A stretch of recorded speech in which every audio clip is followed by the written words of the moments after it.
En Côte d'Ivoire, les entreprises publiques jouent un rôle clé dans le développement économique et social. Elles représentent des moteurs de croissance et de créateurs d'emplois. Mais avant 2017, leur gestion était entravée par des défis structurels majeurs. Pour trouver une solution à cette situation, des réformes ont été engagées entre 2017 et 2025. Ces réformes ont transformé le portefeuille de l'État en un modèle de performance et de gouvernance. Quelles sont ces réformes et quels sont les résultats obtenus? C'est un voyage en 3 étapes avec des pauses pour parler de mesures, d'impact et de défis. Allons donc au cœur de cette révolution pour la bonne marche de nos entreprises. Mesdames et messieurs, bonsoir. Bienvenue dans la Côte d'Ivoire en marche.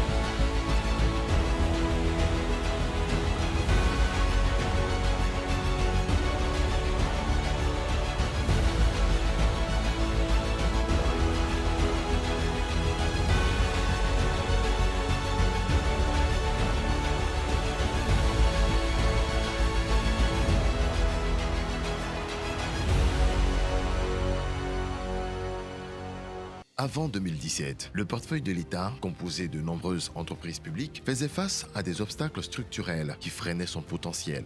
Le cadre juridique, basé sur des lois de 1997, était obsolète et inadapté aux réalités économiques modernes.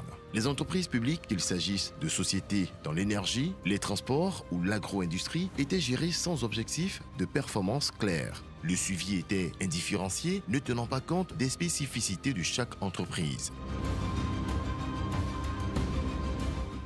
Un autre défi majeur était l'insuffisance des contrôles. Les audits, lorsqu'ils existaient, étaient rares et peu rigoureux, laissant passer des actes de mauvaise gestion, voire des fraudes. Les conseils d'administration manquaient de compétences techniques et les comités d'audit et de gestion des risques, lorsqu'ils existaient, n'étaient pas suffisamment formés pour jouer leur rôle. Cette situation a conduit à une faible culture de performance avec des entreprises déficitaires dont les modèles économiques n'étaient plus viables.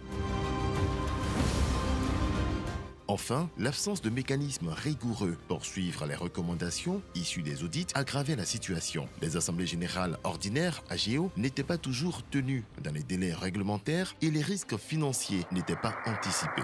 Cette gestion limitait la contribution des entreprises publiques au développement national. Ces défis ont poussé l'État à agir. Pour une meilleure compréhension de la gestion du portefeuille de l'État, là, nous sommes à l'immeuble Siam, au 11e étage, pour échanger avec le ministre du Patrimoine, du portefeuille de l'État et des entreprises publiques. Nous retrouvons Moussa Sanogo dans son cabinet. Monsieur le ministre, bonsoir. Bonsoir. Soyez la bienvenue. Merci, monsieur le ministre. Merci. Nous sommes là pour parler de la gestion du portefeuille de l'État Oui. de façon claire. Oui. Comment se porte justement le portefeuille de l'État? Alors naturellement, si vous posez la question au premier responsable, la réponse sera évidemment oui. Mais je crois qu'il y a quand même des éléments probants qui justifient que cette réponse soit affirmative. Le portefeuille de l'État se porte bien de façon claire. Quel est l'état des lieux aujourd'hui? Alors l'état des lieux, il y a eu beaucoup d'efforts qui ont été déployés par le gouvernement pour faire en sorte que ce portefeuille se porte bien. Je voulais rassurer en tout cas nos téléspectateurs. Ce n'est pas le portefeuille de la maman qui va au marché, mais c'est le portefeuille des entreprises publiques. Voilà, d'où le thème des portefeuilles de l'État. Alors, il a fallu faire des travaux approfondis pour, on va dire, corriger certaines insuffisances qui avaient été relevées. D'abord, la problématique de la performance de ces entreprises publiques, la question de la gouvernance et la question également de leur contribution au développement du pays. Alors, à la suite donc, de réformes approfondies, des mesures nouvelles ont été prises, des dispositions nouvelles ont été instituées pour faire en sorte donc, que cet état des lieux qui était mitigé, on va dire, que nous puissions aujourd'hui avoir des résultats satisfaisants. Face à une économie en pleine croissance, il était impératif de transformer les entreprises publiques en acteurs dynamiques du développement. C'est ainsi qu'un ambitieux programme de réforme a vu le jour. Entre 2017 et 2025, la Côte d'Ivoire a mis en œuvre un plan de réforme structuré autour de 3 axes. La gouvernance des entreprises publiques, le renforcement des contrôles par des audits et le suivi rigoureux de la performance. Ces réformes méthodiques et progressives ont redéfini la manière dont les entreprises publiques sont gérées. Alors, à la suite donc, de réformes approfondies, des mesures nouvelles ont été prises, des dispositions nouvelles ont été instituées pour faire en sorte donc, que cet état des lieux qui était mitigé, on va dire, que nous puissions aujourd'hui avoir des résultats satisfaisants.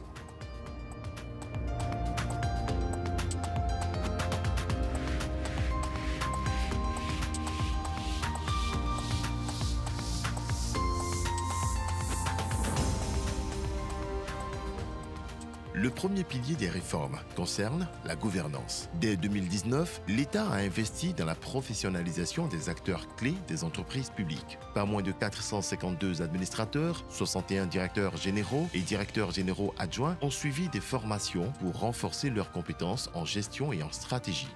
Sur le plan culturel, ces formations ont permis, à juste titre, de développer une culture de gouvernance axée sur l'anticipation des risques.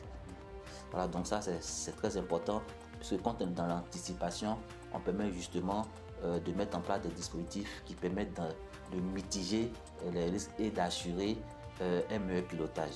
Ces formations ont permis de doter les responsables d'outils modernes pour piloter les entreprises dans un environnement économique complexe. Des efforts importants ont été déployés pour faire en sorte déjà que nous ayons un meilleur pilotage des entreprises. Meilleur pilotage, ça veut dire instituer un principe de reporting périodique pour s'assurer que les résultats, les variables de suivi ont une évolution régulière et nous permettent donc d'avoir de bonnes capacités d'anticipation pour éviter qu'une crise dans une entreprise puisse nous conduire dans une situation un peu difficile. Un des fleurons de ces initiatives est le certificat des administrateurs de sociétés publiques, CASP, un programme conçu pour renforcer les capacités des administrateurs représentant l'État dans les conseils d'administration des sociétés d'État, des sociétés à participation financière publique majoritaire et des sociétés contrôlées par l'État. Le certificat des administrateurs des sociétés publiques a donné l'opportunité à l'INATSI de former à ce jour près de 650 administrateurs de sociétés publiques dans tous les secteurs d'activité, que ce soit dans les médias, dans la transformation, dans les infrastructures et bien d'autres éléments. Au cours de cette période de formation, donc de ces saisons, nous avons engagé au début, en 2019, 8 experts. Voilà. Et progressivement, en tenant compte des mutations et des nouvelles donnes qui bousculent la gouvernance des entreprises, nous nous sommes adaptés et nous avons augmenté le nombre d'experts. À ce jour, nous sommes à 15 experts locaux et internationaux qui interviennent sur le programme à divers niveaux et qui permettent donc aux administrateurs d'actualiser leurs connaissances, de monter en compétences en ce qui concerne la gouvernance de ces entreprises. Lancé en collaboration avec la Direction générale du portefeuille de l'État, DGPE, le CASP a connu 3 éditions marquantes. La première entre 2019 et 2020, la deuxième de 2022 à 2023 et la troisième tenue du 10 mars au 28 mai 2025 à Abidjan. Il faut dire que ces programmes de renforcement des capacités permettent aux directeurs généraux, à tous ceux qui administrent, de revoir leur façon de travailler, d'apprendre de nouveaux outils et puis de mettre en exécution les bonnes pratiques. Et cela nous permettra aussi, en tant que manager, de mieux administrer nos structures respectives. Je suis très heureuse que nous puissions bénéficier de ce renforcement de capacités pour améliorer notre gouvernance, pour la redevabilité de tout ce que nous faisons, afin que nous puissions donner des services de meilleure qualité aux usagers. Donc je suis très heureuse de participer à ce programme.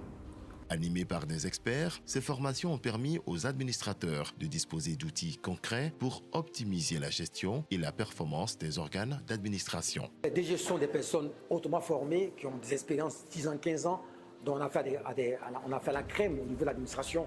Donc ils savent très bien de quoi il s'agit. J'ai juste apporté des éléments pour les aider à mieux gérer l'administration, mais surtout à faire en sorte que les règles, la transparence et notamment l'efficacité soient mises en exécution. Ils sont conscients, ils ont la formation qu'il faut, ils ont les qualifications nécessaires. On ne fait que renforcer leurs capacités dans ce domaine-là. Dans cette dynamique de renforcement des compétences, l'Institut national des administrateurs de Côte d'Ivoire, INAD-CI, créé le 9 avril 2013 à Abidjan, joue un rôle central. Notre mission, c'est de professionnaliser le métier d'administrateur. Et à cet effet, nous organisons des formations, des sessions d'information et nous créons des cadres d'échange entre les administrateurs pour qu'ils échangent entre eux les bonnes pratiques de gouvernance. Né de la volonté de dirigeants d'entreprises et d'organisations professionnelles, l'INAD-CI s'est imposé comme une référence dans la professionnalisation du métier d'administrateur en promouvant les bonnes pratiques de gouvernance et de responsabilité sociétale des entreprises. Pour accompagner cette montée en compétences, des outils pratiques ont été développés. Des lois annotées pour clarifier le cadre juridique, un guide de gouvernance des entreprises publiques publié en 2024 et des livrets explicatifs pour diffuser de bonnes pratiques. Ces outils ont permis d'harmoniser les pratiques et de promouvoir la transparence. En 2021, une innovation majeure a été introduite, la lettre de mission. L'introduction de la lettre de mission est salutaire. Et cela se voit par les performances des entreprises d'État et les croissances que nous observons donc données par donc ces entreprises-là et la bonne santé de l'économie et notre économie. Le ministère a apporté beaucoup dans l'amélioration donc de la marche des sociétés d'État. Ces documents, signés entre les directeurs généraux et les conseils d'administration, fixent des objectifs clairs et des responsabilités précises, renforçant ainsi l'alignement stratégique. La même année, le prix d'excellence de la gouvernance et de la performance a été créé pour récompenser les entreprises publiques les plus performantes et encourager l'émulation. En 2024, l'Office ivoirien des chargeurs, OIC, a été distingué par le Super Prix d'excellence, une reconnaissance de ses efforts en matière de gouvernance et de performance. Pour l'OIC recevoir un prix d'excellence, surtout de la bonne gouvernance initiée par le ministre en charge des entreprises publiques, est une fierté pour nous. Une très grande fierté pour l'ensemble du personnel et même également pour les membres de notre conseil d'administration. Ce prix nous a permis, en début de l'année 2025, au niveau de l'OIC, de décliner une nouvelle vision pour l'entreprise. Et à travers, cette fois-ci, la mise en place d'un nouveau plan stratégique de développement quinquennal qui va couvrir la période allant de 2025 à 2029.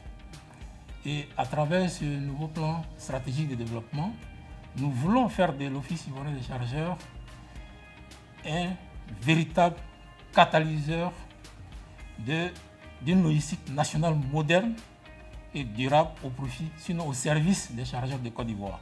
En 2023, la nomination d'administrateurs indépendants dans le conseil d'administration a marqué une nouvelle étape vers la transparence et l'indépendance dans la prise de décision. L'administrateur indépendant ou le conseil d'administration dans son ensemble doit veiller à entretenir des rapports avec la direction générale et les autres directeurs, voilà, pour amener toujours l'équipe à aller dans le sens de l'atteinte des objectifs. Mais c'est surtout également les débats constructifs qui ont lieu au niveau du conseil d'administration qui permettent de prendre des décisions dans le sens de l'amélioration des performances de la société. Enfin, des évaluations des conseils d'administration menées par auto-évaluation et par des cabinets spécialisés ont permis d'identifier les forces et les faiblesses de la gouvernance pour une amélioration continue.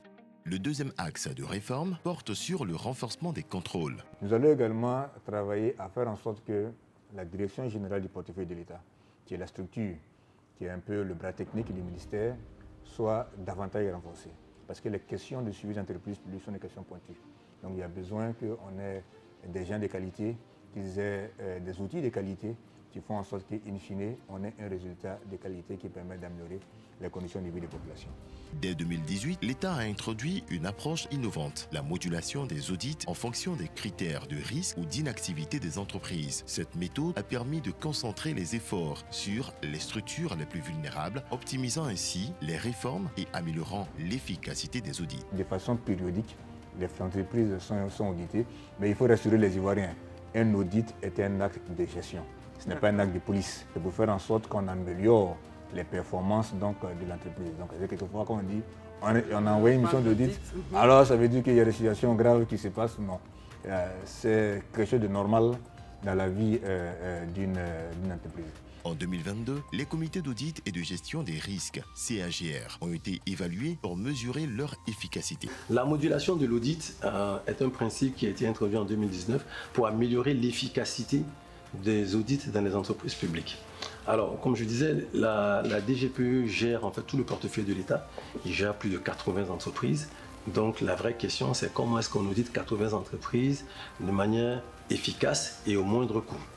Donc, pour ce faire, en fait, la DGPE et le gouvernement, ils ont défini un certain nombre de critères pour pouvoir sélectionner les entreprises qui doivent être auditées.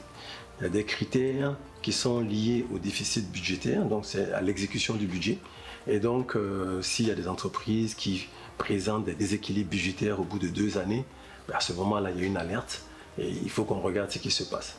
Et s'il y a une entreprise aussi publique qui a un endettement qui est trop important, là aussi, il y a une alerte, il faut qu'on regarde ce qui se passe pour savoir si, à la fin de la journée, l'entreprise elle-même peut supporter en fait cet endettement-là, ou est-ce qu'à un moment donné, il faudrait que l'État intervienne pour aider l'entreprise à se redresser et à respecter les engagements qu'elle aurait pris. Le troisième axe, le suivi de la performance, a transformé la manière dont les entreprises publiques rendent des comptes. En 2021, des contrats de performance de seconde génération ont été signés entre l'État et les entreprises publiques, fixant des objectifs mesurables et ambitieux. Ces contrats sont suivis trimestriellement avec une attention particulière aux risques financiers et budgétaires. Ce contrat de performance nous aura permis, avec l'État, d'arrêter des objectifs qui soient mesurables. Ce sont des objectifs mesurables et qui aboutissent également, bien évidemment, à des indicateurs de performance. Indicateurs de performance aussi bien au plan financier, au plan opérationnel et au plan économique. Donc tout cela aura également permis de définir les engagements réciproques entre l'État et le port. Peut-être qu'on viendra un peu plus tard sur ces engagements-là. Le troisième élément que je puis dire, c'est ce contrat de performance aura permis justement de modifier fondamentalement, on va dire, cette culture que nous avions et nous orienter définitivement vers une culture, cette fois-ci, de la performance et de l'efficacité, plutôt que d'être dans une approche de moyens. Par le passé, dans le cadre de la gestion, je dirais, administrative des entreprises publiques, les entreprises étaient plus tournées vers les moyens qui devraient être mis à leur disposition par l'État de Côte d'Ivoire. Les réformes ont porté leurs fruits avec des résultats impressionnants. Entre 2011 et 2024, le chiffre d'affaires du portefeuille de l'État a été multiplié par 3, passant de 1 560 milliards de francs CFA à 4 673 milliards. Le résultat net a connu une progression spectaculaire, passant de 3,1 milliards en 2011 à 217 milliards en 2024. Les dividendes versés à l'État, qui finance des projets d'infrastructure, d'éducation et de santé, sont passés de 20,2 milliards en 2011 à 69,8 milliards en 2023. Le bilan est plutôt positif. Alors, les résultats nets des entreprises publiques entre 2018 et 2023 ont été multipliés par presque 6,5. Si vous regardez également les dividendes versés à l'État, sur la même période, ont quasiment triplé. Alors, ça, des efforts importants ont été déployés pour faire en sorte déjà que nous ayons un meilleur pilotage des entreprises. Meilleur pilotage, ça veut dire instituer un principe de reporting périodique pour s'assurer que les résultats, les variables de suivi ont une évolution régulière et nous permettent donc d'avoir de bonnes capacités d'anticipation pour éviter qu'une crise dans une entreprise puisse nous conduire dans une situation un peu difficile. Un exemple concret de cette transformation est l'Office ivoirien des chargeurs, OIC, une société anonyme à participation financière publique majoritaire. L'OIC illustre parfaitement les efforts pour un meilleur pilotage des entreprises publiques. L'OIC s'est distingué par sa capacité à répondre aux besoins croissants de l'économie ivoirienne, notamment à travers le développement d'infrastructures modernes et stratégiques. Parmi celles-ci, le parking de stationnement de Noé, s'étendant sur 2,1 hectares et capable d'accueillir 70 véhicules poids lourds, illustre l'engagement de l'OIC à optimiser la logistique portuaire. De même, le parking de Vridi, couvrant 2,5 hectares avec une capacité de 94 camions poids lourds, répondant aux exigences d'efficacité et de fluidité dans la zone portuaire. Ce site aujourd'hui, vous le constatez avec moi-même, c'est que ce site est aujourd'hui exigu. Et c'est pour cela qu'au niveau de l'OIC, nous projetons, n'est-ce pas, dans le futur, ce qui nous a conduit, bien entendu, à acquérir un foncier d'environ 50 hectares au P431 sur l'autoroute du Nord, et foncier qui nous permettra de réaliser une zone logistique moderne. Ce complexe, structuré en plusieurs zones fonctionnelles, intégrera des infrastructures modernes dédiées au stationnement des camions, à l'entreposage des marchandises et à la maîtrise des opérations logistiques terrestres. En fluidifiant les activités portuaires et en optimisant la logistique dans la ville d'Abidjan, ce projet positionne l'OIC comme un acteur clé de la compétitivité économique de la Côte d'Ivoire.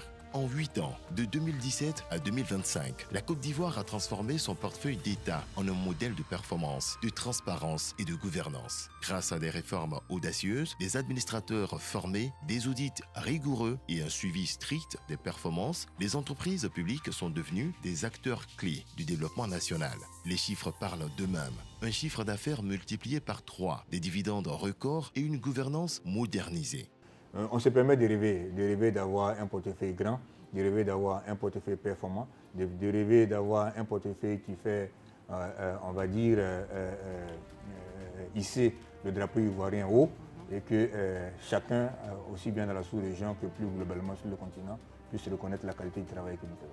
Ces ambitions s'inscrivent dans la vision Côte d'Ivoire 2030 portée par le président Alassane Ouattara qui vise à faire des entreprises publiques des champions nationaux et continentaux au service d'une économie émergente et durable. Retenons de ce magazine sur la gestion du portefeuille de l'État une gouvernance exemplaire selon la Direction générale du portefeuille de l'État. Une direction qui compte aller plus loin pour améliorer la performance des entreprises publiques. Alors c'est la fin de votre magazine La Côte d'Ivoire en marche, réalisé par CC Images. Merci de nous avoir suivis, merci de nous faire confiance.